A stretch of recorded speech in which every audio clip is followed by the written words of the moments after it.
አረፈዳችሁ እንደምን አመሻችሁ በያላችሁበት የሰዓት አቆጣጠር ዕለታዊ አበይት ጉዳዮች የተሰኘው ፕሮግራማችን አሁን ጀመረ። እስከ ፕሮግራማችን ፍጻሜ ድረስ ከኛ ጋር እንድትቆዩ በአክብሮት ጋበዝናችሁ። ቆይታችሁ ከኛ ጋር አይሁን። ከኢትዮ ሰገነት ሳተላይት ቴሌቪዥን ስቱዲዮ ነው እየተዘጋጀ እየቀረበላችሁ ያለው። ከሰገነቱ ከማማው ላይ ምኒልክ ዛሬም ንጉስ ነው። ፕሮግራማችን ጀምሯል። በአራቱም ማዕዘን በሳተላይት ቴሌቪዥን እየተከታተላችሁ ላላችሁ እናመሰግናለን። እንዲሁም በማህበራዊ ሚዲያው በረምብል ቻናል በዋነኛነት እየተላለፍን ነው። ሊንኮቻችን በኤክስ ገጽ ወይም በትዊተር፣ በቴሌግራም፣ በዋትሳፕ፣ በፌስቡክ በሁሉም ግሩፖች ወይም የመለጠፊያ ወሎች ላይ ታገኙታላችሁ። አድሚኖቻችን በሁሉም ቦታ እንዲደርስ ለማድረግ ስርጭት እያደረጉ ነው የሚገኙት። እንዲሁም እስከዚህ ሰዓት ድረስ ፕሮግራማችን መጀመሩን ተከትሎ የገባችሁ አካላት የቀዳሚ ተልኳችሁ ሁልጊዜም እንደምታደርጉት ላይክ የምትለዋን በተን መጫን ይሁን። ከዛም ሼር የምትለዋን ነክታችሁ የቀጥታ ስርጭት ፕሮግራሙ ጀምሯል ብላችሁ ብትጽፉበት አበጃችሁ ሰናይ ይሆናል። ሌሎች ኖቲፊኬሽን በተለይ ለማይደርሳቸው እንዲደርሳቸው በማድረግ ረገድ የእናንተ ተሳትፎ ወሳኝ ሚና ይኖረዋልና በርቱ። አብራችሁን እስከ ፍጻሜ ድረስ ቆዩ። ስለምታግዙ ስለምታደምጡንም ደስ ይለናል። ወይም ለእናንተ ያለንን መረጃ የምናደርስበት ርዕሰ ጉዳያችን ጦርነት ለመጀመር የተደረገው ዝግጅት በተመለከተ የደረሰን መረጃ፣ ኦህዴድን ያስደነገጠው የኤርትራ የፋኖና የትግራይ ወቅታዊ ቁመና በሚል ርዕሰ ጉዳይ ከኛ ጋር ቆይታ ታደርጋላችሁ። አድማጮቻችን በዚህ ርዕሰ ጉዳይ ላይ የደረሰንን መረጃ በእኛ በኩል ያለንን ምልከታም እንደዚሁ እናጋራችኋለን። በድጋሚ አብራችሁን ስለምትሆኑ ደስ ይለናል። ከልብ እናመሰግናችኋለን። ሼር አድርጉ፣ ላይክ አድርጉ፣ ሰብስክራይብ አድርጉና ተከታተሉን። ከዕለት መረጃዎች ጀምረን ወደ እናንተ መድረስ ያለባችሁ እናደርሳለን። እንዲሁም ለማሳያ ይሆናሉ ያልናቸውን የተዘጋጀንባቸውን ቪዲዮዎች እናቀርብላችኋለን። ጥያቄ ካላችሁ በሁልጊዜም እንደምንለው በጨዋነት የሚቀርብ ጥያቄዎቻችሁንና ማብራሪያ የሚፈልጉ ጉዳዮች ሲኖሩ በኮሜንት መስጫ ባር ላይ ጥያቄዎቻችሁን አድርጋችሁ ታስቀምጣላችሁ። አድሚኖች ሰመራይዝ አድርገው ጥያቄዎች እንዲደርሱን ይልካሉ፣ እናደርሳለን። በዋትሳፕ ቁጥራችን በድምፅም በጽሁፍም መልእክት እንደማድረስ እንደምትችሉ ደጋግመን ገልጸናል። ይሄንኑ ማድረግ ትችላላችሁ። የካሻፕ የዜል ቁጥሮችም እዛው ላይ ያሉ። ድጋፍ ማድረግ ለምትፈልጉ ደግሞ በካሻፕም በዜልም ድጋፍ ማድረግ ትችላላችሁ። ከሁሉ በላይ ግን ፕሮግራማችን የተቃና እንዲሆንና እየሰራን ያለው ነገር ወሳኝ ነው ብላችሁ ካሰባችሁ ህዝብ ጋር እንዲደርስ ማድረግ የምትችሉት በዋነኛነት በድጋፍም በኩል አይነተኛ ድጋፍ ማድረግ የምትችሉት በዌብሳይታችን ላይ www.ethiosagenetmedia.com ብላችሁ በመግባት በቋሚ አባልነት በደጋፊ አባልነት ብትመዘገቡ ድጋፋችሁ የበለጠ ቋሚ እና ቀጣይነት ያለው ስለሚሆን ይህንን በማድረግ ተባበሩን። ሌላው በዚሁ በረምብል ቻናል ላይ የአንድ ጊዜ ጊፍት መስጠት የምትችሉበት ኦፕሽን እንደዚሁም ደግሞ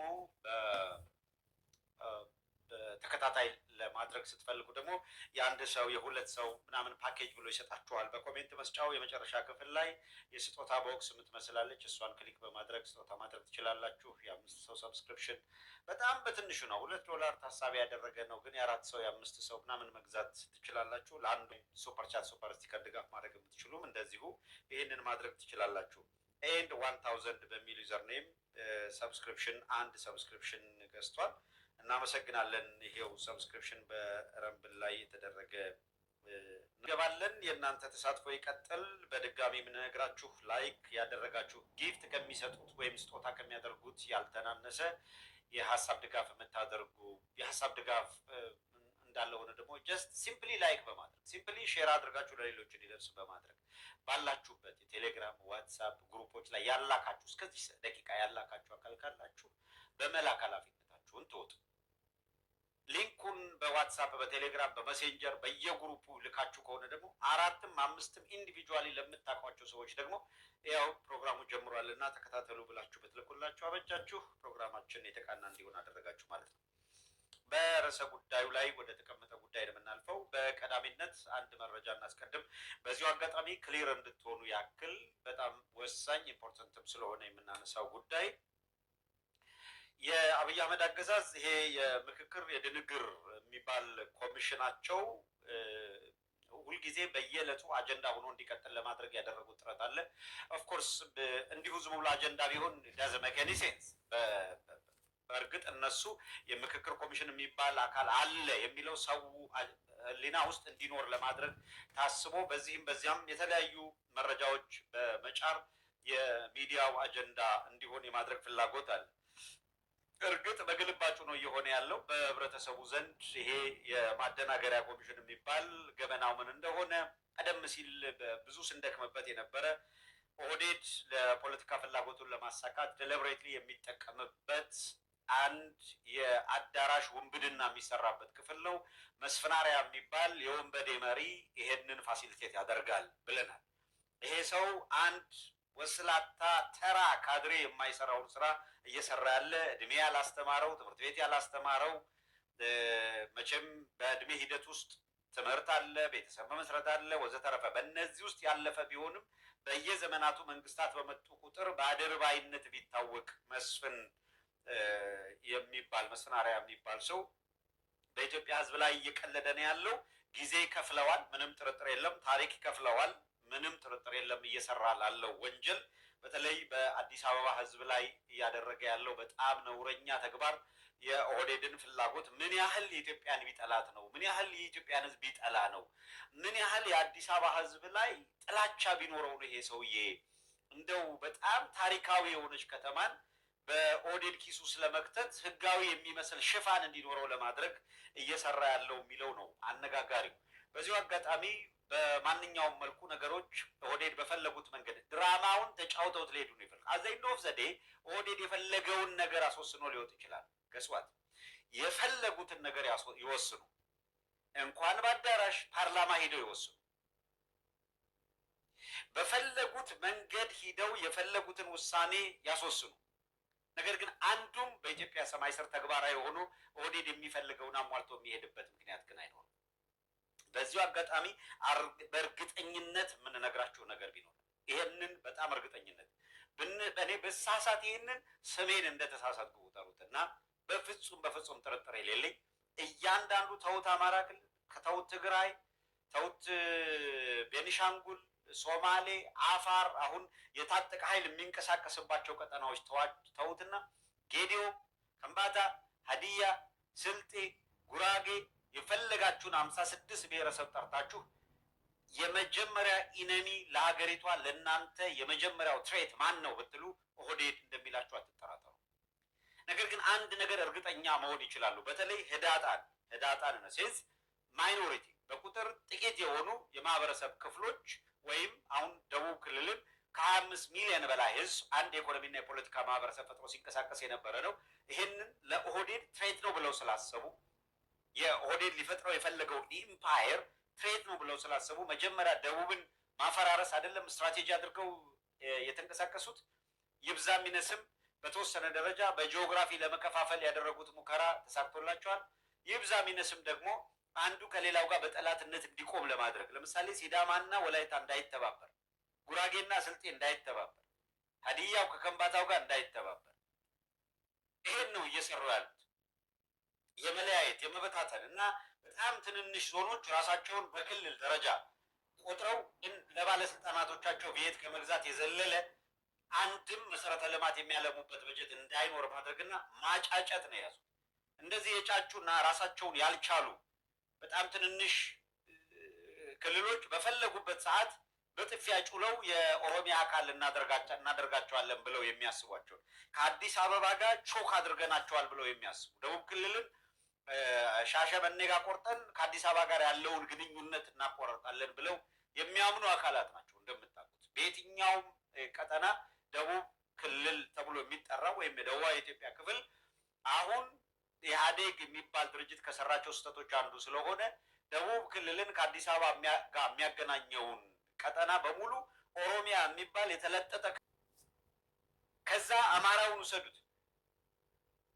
አማራው ከአዲስ አበባ ጋር የሚገናኝበት ማዕከሉ የሆነችውን አዲስ አበባን ኦሮሚያ የሚባል ክልል እንዲያጥራት አድርገው ቾክ አድርገውታል። ይህን በማድረግ የሀገሪቷ የኢኮኖሚና የፖለቲካ የዲፕሎማሲ ማዕከል የሆነችው የፌዴራል ስቴት ታሪካዊቷን አዲስ አበባ መሀል ላይ የተዘፈቀች እንድትሆን አድርገው እንዲህ ላለው የእርኩሰት የክፋት ጥግ ለማሳየት ቀን ከሌት የሚተጉ አካላት አገሪቷ እጃቸው ላይ እንድትወድቅ አድርገዋል። ይሄንን ስህተት ለማረም ይሄንን ስህተት ለማስተካከል የሚደረግ ርብርብ ላይ በዋነኛነት ትልቅ ኃላፊነት መውሰድ ያለባቸው እነዚህ ስህተቱን የሰሩ አካላት ናቸው። እርግጥ ስህተቱን የሰራው አካል ስህተቱን ያርመዋል የሚለው ሌሎች ስህተቱ እንዲታረም ፍላጎት ያላቸው አካል መኖራቸው ካልሆነ በቀር እዚያው ዘጭንቦጭ ይሆን ነበረ ነገሩ ሁሉ። የሆነ ሆኖ አሁን ባለው ሁኔታ በአንዳንድ ምክንያቶች የማንጠቅሳቸው ማስረጃዎች አሉ። ኢንፕራክቲካሊ ግን መጥቀስ እንችላለን። ለምሳሌ የተረጋገጠ ነገር የምነግራችሁ ጆሮ ያደመጠው ቦታውን መጥቀስ አይኖርብኝም ከሴኪሪቲ አንጻር፣ ግን በእርግጠኛነት የምነግራችሁ ከአማራም ከትግራይ ክልልም ከሁለቱ ውጭ የአማራም የትግራይም ተብሎ ከሚጠራው ክልል ውጭ ያሉ በአሁኑ ወቅት ብልጽግና በሚባለው ግሳንግስ ውስጥ ካሉ የክልል መሪዎች መካከል አንደኛው የአማራው ትግል ወደፊት ገፍቶ ኢትዮጵያን ከኦህዴድ ሄጂሞኒ የማያስጥላት ከሆነ የኢትዮጵያ ጉዳይ ያበቃለታል። የአንድ ክልል መሪ ነው ይህንን ጆሮ የሰማው ነው። ታይም ውልካም በእርግጠኛነት የዛን ሰው ጊዜ መጥቶ ትንሽ ነገሮች ገፋ ካደረጉ የዛን ሰው አመታት ያስቆጠሩ ድምፅ ትሰሙታላችሁ፣ በድምፅ ትሰሙታላችሁ። ስለዚህ እዛው ኦህዴድ ውስጥ ያሉ አካላት እዚያው ክልል እየመሩ ያሉ አካላት እንኳን የኦህዴድ ሄጂሞኒ ሀገሪቷን አደገኛ ቅርቃር ውስጥ እንደከተታት ያምናሉ። ችግሩ ምንድን ነው? ኦህዴድ መከላከያውንም ደህንነቱንም ኢኮኖሚውንም በሞኖፖሊ ስለያዘ በግልጽ ተቃውሞ ወጥተው አቋም ይዘው እየታገሉ ያሉ አካላት ገፋ አድርገው እስከሚሄዱ በተጠንቀቅ የሚጠብቁ ነገሮች ገፋ ካደርጉ ምንም ጥርጥር የለም አቋም ይዘው ዲክለር ለማድረግ የተዘጋጁ ክልሎች መኖራቸውን ከወዲሁ ጠቆም ማድረግ ያስፈልጋል። እነዚህ በአፈና ውስጥ ያሉ በሙሉ በጉጉት የሚጠብቁ። ስለዚህ አዲስ አበባ አንድ የሆነ ኃይል በምንም አቅጣጫ አድቫንስ ማድረግ ቢጀምር ነፃ ለመውጣት የቸኮሉ ክልሎች፣ ንጹህ አየር መተንፈስ የሚፈልጉ በሙሉ የነገሩ አፋጣኝ ሲሆኑ የኦህዴድ ሰዎች በሞያሌ እንሂድ በየት እንሩጥ የሚሉበት ጊዜ በቅርበት በፍጥነት ነው ሊመጣ የሚችለው። ይሄ ክሊር መሆን አለበት። ኢትዮጵያውያን በሙሉ ኦህዴድ አንገሽግሿቸዋል።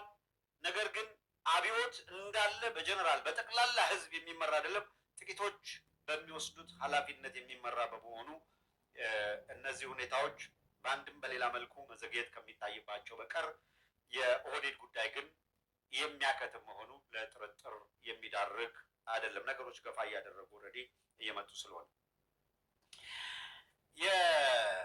የምክክር የፉግግር ይሉታል የአራዳ ልጆች። የፉግግር የሚባለው ኮሚሽን በየቀኑ የበለጠ እነሱ ሚዲያ ላይ ላይቭ ኪፕ ለማድረግ በህይወት በየቀኑ ለማቆየት የሚያደርጉት ጥረት የበለጠ ገበናውን ህዝብ እንዲረዳው በሚያደርግ መልኩ እየመጣ ስለሆነ በማናቸውም መልኩ በዚህ ኮሚሽን የሚባል ስብስብ አደናጋሪ ክፍል የሚወሰን ውሳኔ እንደ ቁም ነገርም እንዳይቆጠር ከወዲሁ ድምዳሜ የተወሰደበት መሆኑ መልካም ነገር ነው።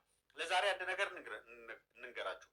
8 የስራ ቡድኖች ብለው የሰየሟቸው አሉ እነ መስፍን አርአያ። ከነዚህ ውስጥ የጋራ መረጋገጫ ቡድን አባላት የሚል መመረጥ አለበት አሉ። 15 አባላት ያሉት ከአንድ የስራ ቡድን 15 አባላት የማረጋገጫ ቡድን አባላት ይመረጣሉ። እንግዲህ ከአንድ ቡድን 15 የማረጋገጫ አባላት ይመረጡ ሲባል 15ቱ በእነሱ መመሪያ መሰረት ከተለያዩ ከሁሉም ክልሎችና ከተማ አስተዳደሮች የተወከሉ የሚል እሳቤ አለው። ይሁን እንጂ ነገርየው አጠናቀናል ብለው ካመጡ በኋላ ኦህዴድ ከኋላ ፕሌይ ያደርግ ስለነበረ ከ15ቱ በእያንዳንዱ ቡድን ላይ 7ቱ ከኦሮሚያ የተወከሉ። ኢማጂን 15ቱ ከሁሉም ክልሎች እና ከተማ አስተዳደሮች ነው። ስለዚህ አፕሮክሲሜት ብትወስዱ አትሊስት አንዳንድ ነው ሊመጣ የሚችለው። ኦህዴዶች በእያንዳንዱ ቡድን ላይ ከ15ቱ 5ቱን ወይ ከ15ቱ 7ቱን ተቆጣጥረው ሌላውን ነው ለሌላው የሚያካፍሉት። ይሄ በእያንዳንዱ ጉዳይ ላይ የሚፈልጉትን ለመወሰን በቃለ ጉባኤ ቦታ ላይ በአወያይ ቦታ ላይ ከትላንት በስቲያ እንደነገርናችሁ ደግሞ አንዱ ማመሻ የሆነው የምሁራን አድቫይዘሪ ብለው ያስቀመጧቸው አካላት ጉዳዩን ጋይድ ማድረግና የፓናል የምክክር ሂደት መምራት ሳይሆን የኦህዴድን አጀንዳ ለማስፈጸም በምሁርነት ስም ተጽዕኖ የሚያሳድሩ መሆናቸው ታውቆ ለምክክር ኮሚሽን ሊቀመንበር የሚባለው ለአደናጋሪው ኮሚሽን ሊቀመንበር ለመስፍን አርአያ ይሄው ችግር የተነገረው ቢሆንም በየቀኑ እየወጣ እንደ ስስት ተቀያያሪ በሆነ ባህሪው ዛሬ ትንሽ ጀግና ሊመስል ይሞክራል። የሆነች ነገር ጣል ያደርጋል። ነገር ግን በዋነኛነት ህዝብ እያደናገረ ተልእኮውን ማስፈጸም ነው። እስስት እንደምታውቋት ባህሪዋ አረንጓዴ ነገር ስታይ አረንጓዴ ትሆናለች። የአረንጓዴ ነገር ቀየር ብሎ ቀይ ከሆነ ቀይ ትሆናለች። ሰውነቷን አካባቢዋ ላይ ባለው ከለር አጀስት እያደረገች ተመሳስላ መቆየት ነው። መስፍን አርአያ ኋላ እችን ፉከራ በ15 ቀን ውስጥ ነበረ እችን የፎከራት። ከዛ ወዲያው ያሰማራቸውን ሰራዊት አሰልፈው አባታችን ተባርኳል እኛም ተደግመናል እያሉ እንዲዘምሩ አደረጋቸው። አንቲል ቱዴይ በየቦታው የሚማረኩ ትግራይ ላይ ይማረክ፣ አማራ ጋር ይማረክ፣ የትም ይማረክ የብርሃኑ ጁላ መልእክተኛ ሲማረክ አባታችን ተባርኳል እኛም ተደግመናል ነው የሚለው።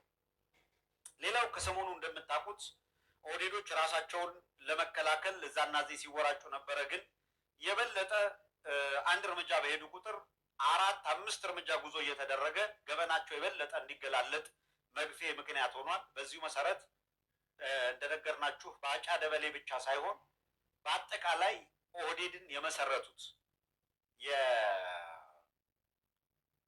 የመስራች አካላት መካከል አንድ ኦህዴድን ከመሰረቱት መካከል አባዱላም በለው ኡማም በለው ባጫም በለው ማንም ማምጣ አንድ ሰው ምርኮኛ ያልሆነ ሊጠሩላቸው አንድ ሰው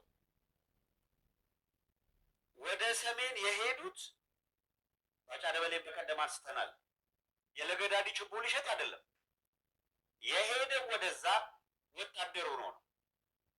የቀድሞ የኢትዮጵያ ጦር ሰራዊት አካል ሆኖ ነው። ኢህዴን ውስጥ የገባው ኢህአፓ መለምለው አይደለም። ምርኮኛ ሆኖ ኤርትራ እስር ቤት በነበረበት ጊዜ እነ አቶ ያሬድ ጥበቡ እነ ታደሰ ካሳ ጥንቅሹ ከሻዕቢያ ጋር ተነጋግረው እንፈልጋቸዋለን እስር ቤት ከሚቀመጡ ከኛ ጋር ይታገሉ ብለው የኢህዴን አካል ያደርጉ ነው ከዛ አስወጥተው የወሰዷቸው። በሂደት ኦህዴድ የሚባል የኦሮሞ ድርጅት መመስረት ያስፈልጋል ተብሎ ሲታመን ደግሞ ከኢህዴን ውስጥ የነበሩት እነዚሁ ምርኮኛ አካላት ተሰብስበው ራሱን የቻለ ድርጅት እንዲመሰርቱ ተደረጉ። ይሄ ምርኮኛ ስብስብ ቀን ቆጥሮ ጊዜ ሲመቻችለት በኢትዮጵያ ትከሻ ላይ ተፈናጠጠ። እንደምታዩት ሀገሪቷን የደም መሬት እያደረገ ነው የሚገኘው።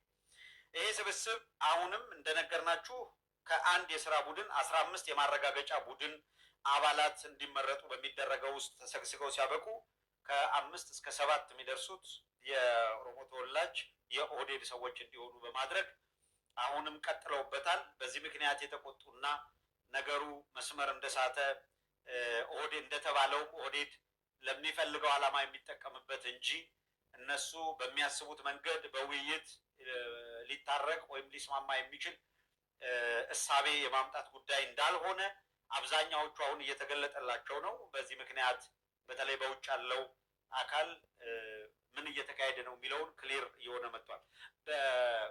በተወሰነ ደረጃ በመረጃ ምንጮቻችን አማካኝነት በወታደራዊ እንቅስቃሴው ላይም ትልቅ ኢምፓክት ነው ያለው። ይሄ ኦህዴድ እየሰራ ያለው ስራ በሚዲያ እየወጣ ስለሆነ በየደረጃው ያሉ የሚሊተሪው አባላት ለካ የምንዋጋበት ዓላማ ይሄ ነው ወይ ዞሮ ዞሮ አዲስ አበባን የኬኛ ብለው ከመጡ እነዚህ አካላት ማለቂያ ይኸውላችሁ የሚዲያ ኢምፓክት ማለት ነው። በየቀኑ እየወጡ ጫና ለማሳደር ተጽዕኖ ለመፍጠር የሚለፈልፉትን በሙሉ እነዚህ ሰዎች እሳቢያቸው አመለካከታቸው ምንድነው የሚለውን እንዲያውቀው ህዝቡ እያደረግን ስለሆነ እየተደረገ ስለሆነ በዚሁ አጋጣሚ በወታደሩም በደህንነቱም በሲቪል ሰርቪስም ያሉ አካላት ምን እየተካሄደ ነው እያሉ ራሳቸው እንዲጠይቁ ምክንያት እየሆነ መጥቷል። የሚከዳው የወታደር ቁጥርም ከጊዜ ወደ ጊዜ ቁጥሩ እየጨመረ ለመምጣቱ አስተዋጽኦ አለው። በሌላ በኩል አሁን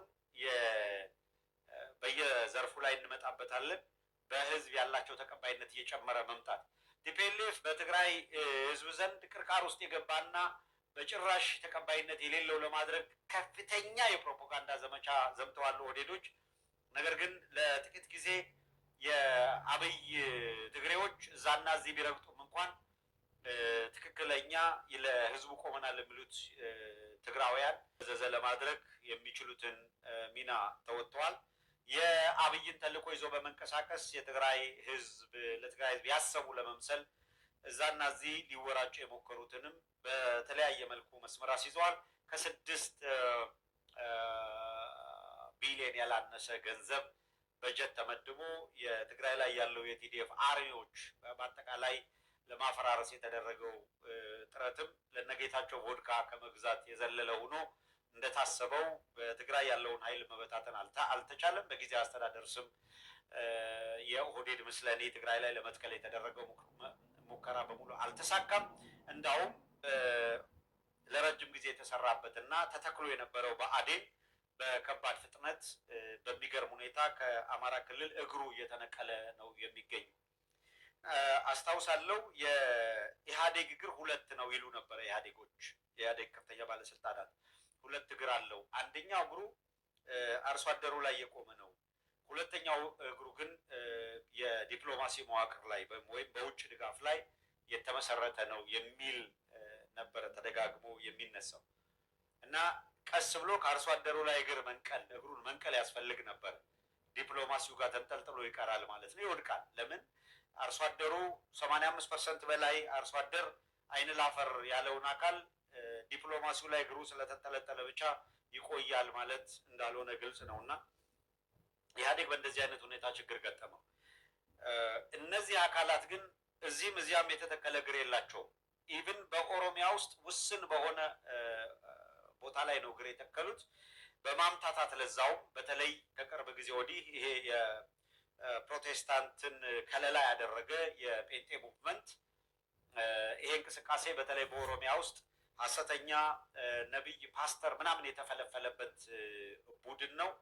በጣም በማጭበርበር ላይ የተመሰረተ የአሜሪካ ቪዛ በአስማት አሰጥሃለሁ የሚል ቡድን በአካውንት ላይ 5 ሳንቲም ሳይኖር 1 ሚሊዮን አስገባው 2 ሚሊዮን አስገባው እያለ የሚያስጮህና አዳራሽ ውስጥ ሲያንበረክክ የሚውል ዘይትና ሽንኩርት ለፈውስ እያለ የሚሸጥ በጣም አደገኛ ስብስብ ነው። ሀገሪቷን የተምታታ ነገር ውስጥ ከቷል። የጌታን ተነገረኝ እያለ የመንግስት ስርዓትን በኢትዮጵያ ውስጥ ልክ የሃይማኖት ተልዕኮ ያለው አድርጎ እንቅስቃሴ በማድረግ ረገድ ገፍተውበታል። ምዕራባውያንን ደግሞ ለማጭበርበር የሚጠቀሙበት እና በተለይ ፈንድ የሚያገኙበት ፖለቲካዊ ድጋፍም ለማግኘት ደግሞ ግብረ ሰዶም እናበረታታለን የሚል ዘመቻን የሚያደርጉት በቅርቡ እንግዲህ እርስ በራስ ወደ መካሰስ ገብተው በሚዲያው ላይም እየተመለከታችሁ ነው እንዴት ለማወጅ ሁላ እንደተዘጋጁ የተመሳሳይ ጾታን በተመለከተ ትሬኒንግ እየተሰጠ እነዚሁ አብይ ያሰማራቸው ፓስተሮች፣ ነብዮች ወዘተረፈ ይሄንን በተቀባይነት እንዲኖረው ለማድረግ በርካታ ስራ እየሰሩ ነው። አብይ አህመድ በአደባባይ መሪዎች ላይ ሲንጠላጠል ወዘተረፈ አንዳንድ ቀለበት ሲያደርግ ደረት ላይ የተለጠፈ ሲተሻሽ ምናምን የምታያቸው በሙሉ ልክ ዘፋኞች የኤልሙናቲ ምልክቶችን በየዘፈኖቻቸው በየልብሶቻቸው በየአክቶቻቸው እንደሚያሳዩት ሁሉ አብይ አህመድ ሳይን አፕ ነው ማለት ሳይን እየሰጠ ነው ያለው ለምዕራባውያን እናንተ የምትፈልጉት አይነት ሰው ነኝ እና እናንተ የምትፈልጉትን እያሳካው ነው የሚል መልእክት ነው። መሪዎችን ከሰበሰበ በኋላ ወንዶቹን ከጀርባ ቆሞ ማሳጅ እየሰራ ምናምን በቪዲዮ እንዲታይ ያደርጋል። ደረታቸው ላይ ተለጥፎ የሆነ ነገር ሲቅለሰለስ ታዩታላችሁ። በኢትዮጵያውያን ባህል የወንድ ከምትሉት ባህሪ ውጪ የሆነ ነገር በመሪ ደረጃ በማሳየት ነው አገሪቷን በዚህ ፍላጎት ውስጥ ቅኝት ውስጥ እየወሰድኳት ነው የሚል ነገር ለማስተላለፍ እየሞከረ ያለው የሃይማኖት አባቶች እና የሞራል ልክ እንዲያጡ በማድረግ ኢትዮጵያ ውስጥ የሞራል ልዕልና እንዲሞት ማድረግ የሃይማኖት አባቶች የማይከበሩ የማይደመጡ ሆነው እርምጥምጥ እንዲሉ በማድረግ ረገድ ምክንያቱም እንዲህ ያለውን የሞራል ስታጣ የምታስፋፋቸውን ነውረኛነት እና ከሃይማኖትም ከሞራልም ከባህልም ውጭ የሆኑ እንቅስቃሴዎችን ለማስፋፋት መጀመሪያ ይሄ ነገር እንዳይስፋፋ አንቀው የያዙ ባህል፣ ሃይማኖት ወዘተረፈ ነገሮችን ማጥፋት ስለሚያስፈልግ ነው በከፍተኛ ሁኔታ የኦህዴድ ኃይል ወይም እና አብይ አህመድ ዘመቻ እያደረጉ የሚገኙት እንደምን መለስ ልበልና ይሄ አደገኛ ስብስብ ኢኮኖሚውን የተቆጣጠረ ጸጥታውን የተቆጣጠረ በመሆኑ ቀላል ያልሆነ ፈጣን ዘመቻ እያደረገ ነው የሚገኘው በአጠቃላይ አገሪቷን ለማጥፋት እና በምንም ምክንያት ውስጥ ልምምድ እንድንኖር እያደረጉ ነው። ለምሳሌ በመሪ ደረጃ ሆኖ ውሸትን ሲያለማምድ፣ ልመናን ሲያለማምድ፣ ግድያን ሲያለማምድ በጣም ኢትዮጵያውያን ባህላችን አንድ ሰው ሞቶ እንኳን ወደ መቃብር ፎርጌት ሞቶ የሚለውን እርሱትና መንገድ ላይ እኮ አንድ ሰው ታሞ ከወደቀ እዚህ ሀገር ምናልባት እያለፉ አየት አድርገው ማክሲመም 911 ደውለው እዚህ ጋር ሰው ወድቋል ሊሉ ይችላል። ከዚያ ውጪ ሄደው አይነኩም። ለሚመለከተው አካል ጥያቄ ኢትዮጵያ ውስጥ እንደዛ የሚባል የለም። አንድ ሰው አዙሮት እንደው ሳይወድቅም እኮ ነው የሚል አዞረኝ ብሎ በርከክ ቢል በአንድ ጊዜ መቶ ሰው ሲከበው ነው የምታዩት። ይሄ ነው አይደለ ኢትዮጵያ ውስጥ ያለው። አሁን እና አብይ አህመድ ምንድን ነው ያለማመዱ? ያለማመዱና ጥፋት ነው። ያለማመዱና ክፋት ነው። ያለማመዱት ወንጀል ነው። ሰው ሲሞት ምንም ማለት እንዳልሆነ እንድናስብ ለቀብር የሚሄድን ሰው መንገድ ላይ እየሄደ ባለበት ቀብር ለማድረግ የሚሄድ ሰው በአጠገባችን አስከሬን የሚያልፍ ከሆነ ቆሞ ማሳለፍ የኢትዮጵያውያን ባህል ነው። አሁን ይኸውልህ የነፍሰ ጡር ወንድ ቀደው ሽል አውጥተው ይጥላሉ። ይሄንን አለማሙ ላይ 3 የአማራ ተወላጅ ወጣቶችን አውጥተው ረሸኑ።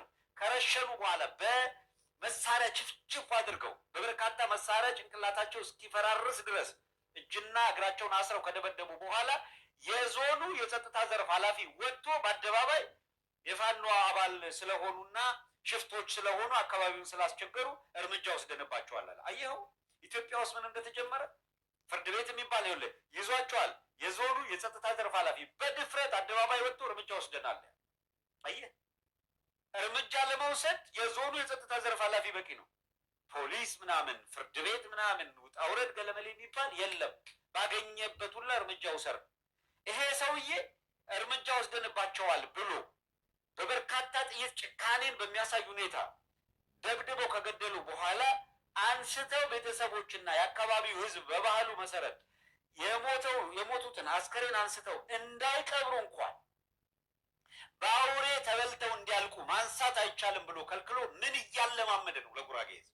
አየው፣ ኢፍትሐዊነት ብቻ ሆነም የመጨረሻውን ጭካኔ ለኢትዮጵያ ሕዝብ እያለማመዱ ነው። አንድ በል ሁለተኛ፣ ኢትዮጵያ ውስጥ ግልጽ በሆነ መንገድ ነፃ እርምጃ መወሰዱና የትኛውም የመንግስት ኃላፊ ባገኘ ቦታ ቻፍጭፎ ገሎ መጣል ኖርማል እንዲሆን እያለማመዱ ነው። ቀደም ሲል ምን አድርጓል? በአብይ አህመድ ደረጃ ሰዎች እየሞቱ ነው፣ ይሙቱ፣ እኛ ሰው እየሞተ ችግኝ መትከላችንን አናቆምም። ምንድን ነው ያለው? 200-300 ሰው በአንድ ጅምላ መቃብር ሲቀበሩ የተቀበሩት ላይ ዛፍ ተክለን ጥላ እንዲሆናቸው እናደርጋለን አለ። አየው፣ በሌላው ሀገር በተፈጥሮ አደጋ 10 ሰው 20 ሰው 50 ሰው ሲሞት ብሔራዊ ሐዘን ብለው ያውጃሉ። እኛ ጋር ግን ጨፍጭፎ ገሎ በጅምላ መቃብር ከቶ ዛፍ ተክልበትና ጥላ ይሆናል ይላል። በስቴት ቴሌቪዥን ይሄንን መጥቶ የሚነግር ሰው ለትውልዱ ምን እያስተማረው ያለው? አረመኔነት፣ ጭካኔ፣ ሰው ተቆራርጦ ሲገደል አይተ ዝም እንድትል። ዛሬ 30 ሰው ሞተ ሲባል አገሩ ይታመስ 30 ፎርጌት 3 ሰው ተገደለ እሪ የሚባልበት ዘመን አብቅቶ 30 ሰው ተገደለ ሲባል ዝም። አሁን 300 ሰው በአንድ ጊዜ አለቀ ቢባል ስንት ነው? 300 አዎ፣ በስመ አብ 1000 አልሞላም እንድትል አለማመዱት ህዝቡ። ኦህዴዶች ወደ ስልጣን ከመጡ በኋላ ያላለማመዱን ነውር፣ ያላለማመዱን ጭካኔ፣ ያላለማመዱን የክፋት ጥግ የለም። ሙስና የሚባለው ኖርም ሆነ። አየህ፣ ከሰዎች ሙስና መቀበል በኢህአዴግ ጊዜ ተደብቀው ምናምን ብለው ምናምን ነው። እዚህ አካውንትን ሰጥቶ በዚህ ያስገባ ነው የሚል ችግር የለበትም። ይሄንን ከላይ ከአብይ አህመድ ጀምሮ እስከ በታች ድረስ ያሉት ያውቃሉ። ታውት ሀገር ውስጥ ያለው እደጅ ያለው አብይ አህመድ ሄዶ ከአዘርባይጃን ጋር ምን አይነት ግንኙነት እንደፈጠረና ከንጉሳዊ ቤተሰቡ ልጅ ጋር የጋራ ንግድ እንደጀመረ ባለፈው የደረሰንን መረጃ ሽሜ አሪፍ አድርጎ ተርኮት በዶክመንተሪ የቀረበውን አድምጣችኋል፣ ተከታትላችኋል ብለን እናምናለን። ስለዚህ አገሪቷን እንዳለ ይሄ መገለባበጥ ማለት ይሄ ነው። በነገራችን ላይ የአገር መፍረስ ማለት ይሄ ነው። እኔ አገር መፍረስ መሬቱ እየተቆራረሰ ያልቃል ብሎ የሚያስብ አካል አለ። አገር የተሰራችበት የተሸመነችበት እሴት በሙሉ እየተሸረሸረ ሲያልቅ ምን አገር አለ ይትላል። የሃይማኖት አባት እንደ አንድ ዱርዬ የሚቆጠርበት ዘመን ሲመጣ እኮ ሀገር ሞታለች። እንኳን የሃይማኖት አባት እንኳን ጳጳስ እንኳን ሼክ ኡስታዝ ወዘተረፈ ነው የምነግርህ እኮ የጎረቤት የእኛን እድሜ እኮ ነው የምለው። ይሄንን ዘመን እኮ ነው ከትምህርት ቤት በማናቸው ምክንያት ቀርተህ የጎረቤት ሰው ሲያልፍ እንዳያይ ትደብቃለህ፣ ትጨነቃለህ። የከሌ ልጅ ነውና እኔ አይመለከተኝም የለም። የጎረቤት ሰው ስታጠፋ ቢያይ ጆሮን በቁጥጫ ገንጥሎ ወስዶ ገርፎ ልክ ያስይዝሃል። መምህርህን ስታይ እንዴት እንደምትፈራ እንዴት እንደምትንቀጠቀጥ በጣም ብዙ እኮ ነው የነበረን። ሰንደቅ ዓላማ ሲሰቀል በየመንገዱ ላይ ቆመ ነው። ገበያ የሚሄደው ወደ ስራ የሚሄደው ባለበት ይቆማል። የፈለገ ይርፈድበት። ሰንደቅ ዓላማ እየተሰቀለ የሰንደቅ ዓላማ መዝሙር እየተዘመረ በአካባቢው ላይ ያለ በቅርበት ያለ በሚኒ ሚዲያ በማይክራፎን በሚሰማበት ርቀት ላይ ያለ በሙሉ ሰምቶ ዝም ብሎ አይሄድ፣ ባለበት ይቆማል መዝሙሩ እስከምታልቅ ድረስ። አገር ስለሚባለው ነገር ያለንን ሴንስ በሙሉ እያጠፉት ሄዱ። በተለይ ባለፉት 8 ዓመታት ግን የአገር ስሜትን ብቻ አይደለም እኮ የገደሉት፣ ሞራልን ገደሉ፣ ሃይማኖትን ገደሉ፣ የሰብአዊነትን ገደሉ። ጭካኔ ገዢ ሀሳብ እንዲሆን አድርገው አመጡት። ይሄ ሁላ መደላድል የርኩሰትን የጥፋት ርኩሰትን በተቀደሰው ስፍራ ስታዩ ያን ጊዜ አንባቢ ይጠንቀቅ ተብሏል አይደል? ይሄ ሁላ የምታዩት የአብይ የሰይጣን መንገድ ጥርጊያ እየተሰራለት ነው የሚገኘው። ጥርጊያ እየተሰራለት ነው። ሲያለማምድህ ምን አለ? ይኸውልህ ጎርፍ ሲያጥለቀልቀው በአጭር ጊዜ ውስጥ ድራሹ ሲጠፋ ለምታየው የኮሪደር ልማት በመብራት እንዲያሸበርቅ አድርጎ ሰማይ ቤትም ብትሄድ እኮ ከዚህ የተለየ አይደለም የሚጠብቅ። ሰማይ ቤትም ስትሄድ ገነት ማለት እኮ ያማረ ስፍራ ነው እያለ ማብራሪያ ይሰጣል። ይሄ ጠፍቶት እንዳይመስልህ ግን የያንግ ጀነሬሽን በስቴት ቴሌቪዥን ነው ሄድን የሚናገረው። የሀገር መሪ ነው የሚል ነገር አለ። የሁሉም ንቃተ ህሊና እኩል አይደለም። ስለዚህ ለካ ሰማይ ቤት ስንሄድ የሚጠብቀንም እንደ ምድር ያለ ያማረ ስፍራ ነው። እነ ቅዱስ ጳውሎስ ለመሄድ እንቸኩላለን፣ ወደ አንተ ለመምጣት እንጓጓለን የሚሉት ሲጨርሱም ሩጫ እንጨርሻለሁ እንግዲህ የድል አክሊል ተዘጋጅቶልኛል የሚሉት ምርጥ መናፈሻ ፓርክ ፍለጋ የሚሄዱ አድርጎት ቁጭ አለ። ይሄ በእያንዳንዱ ሰው ህሊና ውስጥ ሃይማኖት ተውትን እሳቤዎችን መግደል ነው ከገባ። ሼኮችንና ቄሶችን ሰብስቦ ወዲያ ቁጭ በል ምናምን እያለ እነሱ ብድግ ሲሉ የእነሱም አሳፋሪነት ኦፍኮርስ የምንረዳቸው ነገሮች አሉ። ዝቅ ብለው ክርስቶስ የሐዋርያትን እግር እንዳጠበ እና ክብር ሊሆን ይችላል። ነገር ግን ክብር ለሚገባው ክብር ስጡ ይላል መጽሐፍ። ክብር ለሚገባው ክብር ስጡ። ሚስት ሊያገባ ያለውን ይሄ ነውር ነው አታደርግም፣ ህግ አይፈቅድልህም ብሎ ተገዳደረው። አንገት ያስከፍል ነበር፣ አንገት ከፈለ እንጂ ስታየው ተቅለስለሳይ አይነ እያየ የጥፋትን ርኩሰት ይዞ የመጣ በኢትዮጵያ ውስጥ መርገም ይዞ የመጣ አብይ አህመድ የክፋት መንገድን እየተከተለ እንደሆነ እያወቅ ጳጳሳት ሆኖ ጆሮአቸው እየሰማ ቤተ ክርስቲያን እኮ አንድ ቢሆንና ያቸው አንዷ ብትቃጠል ችግር የለውም። ነገር ግን አንዱ ሲቃጠል በርካታ ነው የሚሰራው እንደምታውቁት።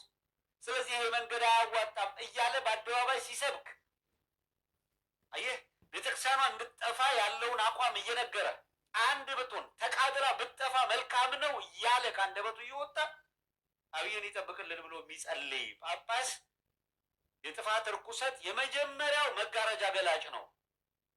እንዲህ ያለውን ባለሻኛ ጳጳስ ብለህ ልጠራው አይገባም። ስለዚህ የአብይ ጳጳሳት፣ የአብይ ቄሶች፣ የአብይ ሼኮች የፊት ለፊት ገጽ ይዘው በነውር የሚታወቁ በክፋት የሚታወቁ ለመንጋው ባለመራራት የሚታወቁ ባከማቹት ስም በተከለሉበት ስም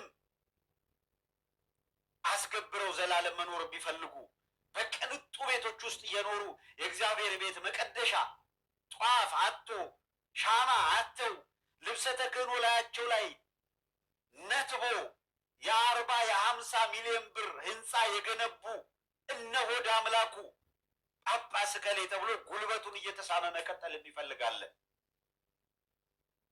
ይኸውልህ አፄ ቴዎድሮስ እንደዚህ ያለውን ነገር ለመግታት ነው አንድ ቤተ ክርስቲያን ውስጥ ሊያገለግል ከሚገባው በላይ ተከማችቶ የእግዚአብሔር ቤት ምዕመናን ከ110 አስራትም በኩራትም እያወጡ ለእግዚአብሔር ቤት ለቅድስናው ስፍራ የሚያበረክቱትን ሆዳም ካድሬ በቅስናና በጵጵስና በዲያቆንነት ስም እየዘረፈ ሀብት የሚያከማችበት እንዲሆን መፍቀድ ልክ አይደለም። ይሄ ማለት ደግሞ በሄስቲ ጀነራላይዜሽን ካህኑ ሁሉ፣ ዲያቆኑ ሁሉ፣ ጳጳሱ ሁሉ እያልን አይደለም። ግን በወል ይለያሉ። እንዴት ካለኝ ከፍሬያቸው ታውቋቸዋላችሁ ይላል መጽሐፍ። ሀብት ያለ በሀብትህ፣ ጉልበት ያለ በጉልበትህ፣ እውቀት ያለ በእውቀትህ፣ ሀሳብ በማዋጣት የምትችለውን በማድረግ ይሄ ህዝባዊ ትግል ወደ ውጤት እንዲመጣ በማድረግ ኦህዴድ ለአንዴና ለመጨረሻ ጊዜ እንዲያከትምለት ማድረግ ብቻ ነው ኢትዮጵያን ሊታደጋት የሚችለው፣ ቀጠናውን ሊያረጋጋው የሚችለው የሚለውን ማየት ነው። አቶ ያሬድ ኃይለማርያም ታውቁታላችሁ። ያሬድ ኃይለማርያም የሰብአዊ መብት ተሟጋች ነው። በተለይ ከነባሩ የኢትዮጵያ ሰብአዊ መብት ጉባኤ ኢሰመጉ ጋር በተገናኘ በጉልህ የሚታወቅ ነው። አቶ ያሬድ አሁን ነዋሪነቱ በአውሮፓ ነው። በዚሁ የሰብአዊ መብት ስራ ላይ ከፍተኛ ስራ እየሰራ ነው። ሰሞኑንም ኢትዮጵያውያንን በማስተባበር አንድ እንቅስቃሴ ከእናቶ ልደቱ አያሌው ጋር ሲያደርግ ነበረ። በማህበራዊ ድረገጹ ላይ አንድ ረዘም ያለ ጽሁፍ አስፍሯል። በዚህም ምን ያህል መረጃዎች እንዳሰባሰበ ከዚህ ምክክር ድንግር ኮሚሽን ከሚባለው አካል ጋር በሚደረግ እንቅስቃሴ አንድ 4-5 ሰዎችን እዛው በምክክር ሂደት ውስጥ ያሉና በተለይም በኃላፊነት ላይ የብልጽግና ሰዎች ነው በኃላፊነት ላይ ያሉ ግን ፈርስትሬት ያደረጉ ልክ ወታደሩ በየቦታው እየከዳ እንዳለ ሁሉ የብልጽግና ሹማምንቱ ነው በብልጽግና ተስፋ የቆረጡ አካላት ልክ ወታደሩ በዚያ እንደሚከዳው እነሱ ደግሞ በዚህ መንገድ ከድተው መረጃዎችን እንዴት እንደሰጡት አጋርቷል። በዚህ ውስጥ አቶ ያሬድ ወደ 8 ነጥብ የብልጽግና አባላት ለብቻቸው ተጠርተው በመንግስት ከፍተኛ አመራሮች እና በተለይም በደህንነት ሰዎች በተሰጣቸው ጥብቅ ማሳሰቢያ ብልጽግና ከሚፈልገው አጀንዳ ውጪ የመንግስት ገጽታ የሚጎዱ ምንም አይነት አጀንዳዎች እንዳይጸድቁ ከፍተኛ ርብርብ ማድረግ እንዳለባቸው ኦሪንቴሽን እንደተሰጣቸው ነግረዋል። መረጃውን ሊክ አድርገዋል።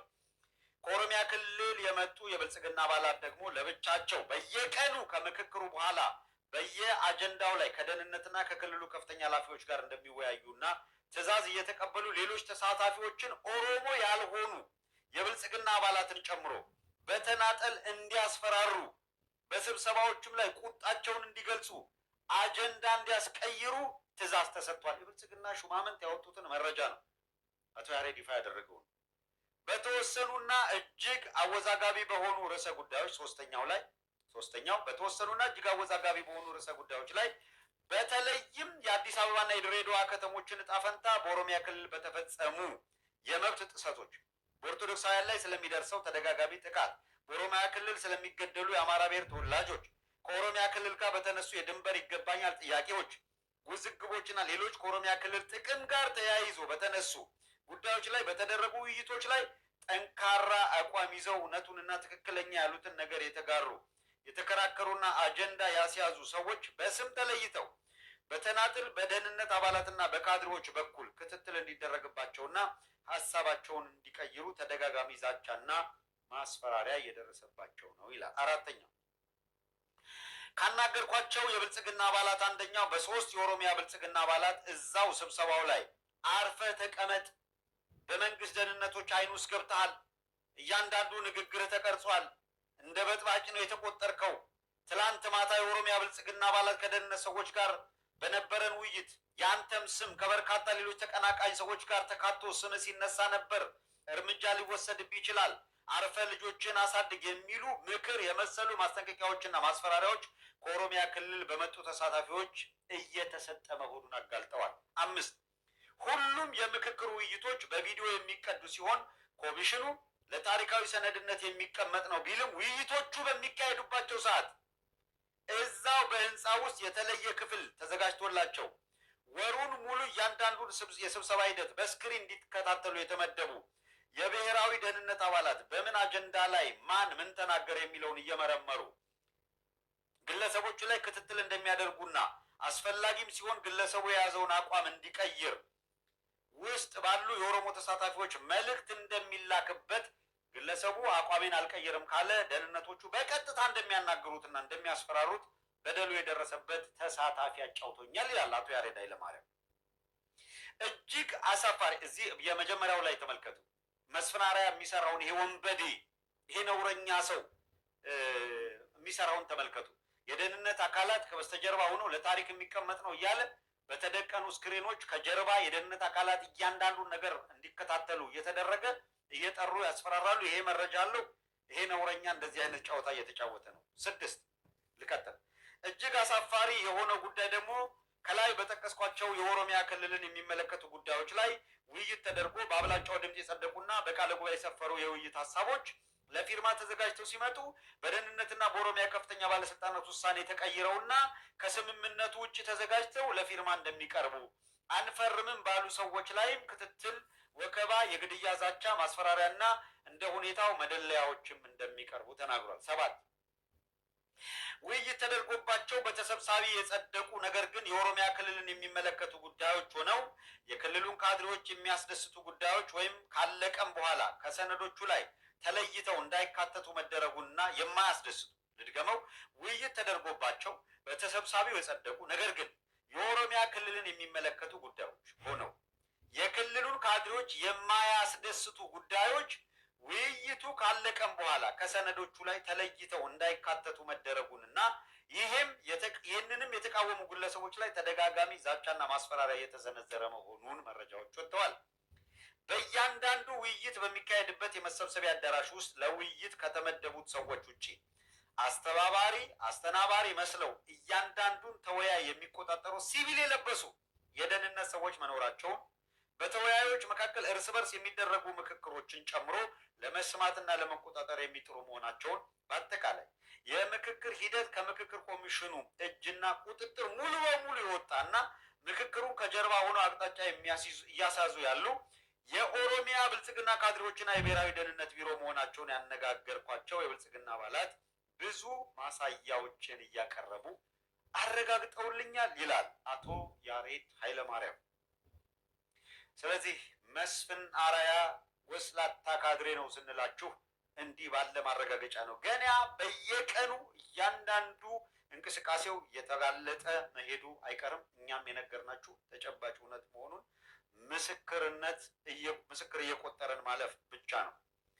ዝግጅት እየተደረገ እንደሆነ ታውቃላችሁ። የአብይ አህመድ አገዛዝ የጦርነት ዝግጅት ማድረግ ብቻ ሳይሆን እንደምታውቁት ጦርነት ይጀመራል አይደለም። በነገራችን ላይ በደንብ ሼፕ መደረግ ያለበት ነገር ጦርነት በተለየ ሁኔታ ይቀጥላለው እንጂ ይጀምራል ለማለት ባለፉት 3 ዓመታት ያልተቋረጠ ጦርነት የህልውና ትግል አማራ ክልል ላይ የተደረገ ነው።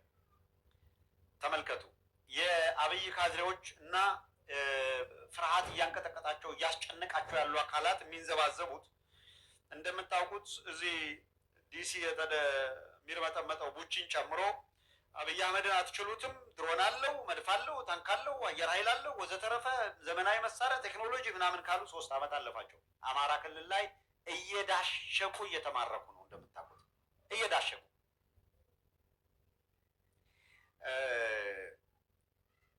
ባጫ ወጥቶ ተንበጫበጨ። ሶሊማን ደደፎ ከህሊናዊ ይልቅ ጺሙ ያደገበት ሰውዬ ወጥቶ ተንቦጫረቀ፣ ለመዛት ሞከረ። ሰው ነው ሶሊማን ደደፎ ማለት ነው። አርፎ ጫቱን ሲያላምጥ እንዳይውል እናውቃለን፣ ጭንቅ እንደሆነ እንደሚያራውጣቸው። እንዴት አይነት ማለት በፍጹም ከደረጃ በታች የሆኑ ሰዎች እጅ ኢትዮጵያ ወደቋን የምታዩት ዲና ሙፍቲ የሚባለው ሌላው የኦሮሞ ኤሊት ከሚባሉት መካከል ቱ ቢሆንስ መሳሪያ እንዴት ይያዛል የሚለውን እንደው በቅጡ መሳሪያ እንዴት እንደሚያዝ ማቅ ሰውዬ ዝግጁ ነኝ ምናምን እያለ ሲተኩስ ታዩታላችሁ። ለነገሩ ቲክቶክ ላይ የሚውል ሰው ሆኗል። የሚያሳዝነው በአንድ ወቅት ለዚህ ሰውዬ ነበረን ግምትና በተለይ የውጭ ጉዳይ ውስጥ እያለ አቤት ኢህአዴግ እኮ ስንቱን እኮ እንዴት እንደሸወደ እኮ የእውነት በኢህአዴግ ጊዜ ዲና ሙፍቲ የነበረው ስም የነበረው ክብር እንዴ አምባሳደር ዲና ሙፍቲ ሲባል የሆነ ግሬስ በረው እኮ እንዲህ አይነቱን ርምጥ ሆነው ለካ ኢህአዴግ እንደዚህ ስሎት የቆየው እንደነ ባጫ አይነት መርኮኞችን እንደነ አባዱላ አይነት እንደነ ኩማ አይነት ምርኮኞችን ሰብስቦ ለዚህ ማዕረግ ለምናምን አብቅቶ በኮታ ይኸውልህ የዋግምራ ተወላጇ የባጫ ደበሌ ሚስት በጀግንነት ከሆነ ጠረጴዛዋ ላይ ክላሿን ቁጭ አድርጋ በግምገማ እላዩ ላይ ያሸናችሁ ናት። ባጫ በጀግንነት ከሆነ በግንባር ውለዋ የምትታወቅ የሚመሰክሩላት ነው። ባጫ አንድ ግንባር ላይ እንኳን አዋጊ ተዋጊ አልሆነም። ተዋጊ ሆኖ ጥይት በጆሮ ላይ ሲጮህ ተማርኮ እጅ ሰጥቶ ሻዕቢያ እስር ቤት የነበረ ነው። ከዛ በኋላ ባጫ ደበሌ ጀነራል እስከሚሆን ድረስ እዚህ ግንባር ላይ ተሳትፏል የሚል ካለ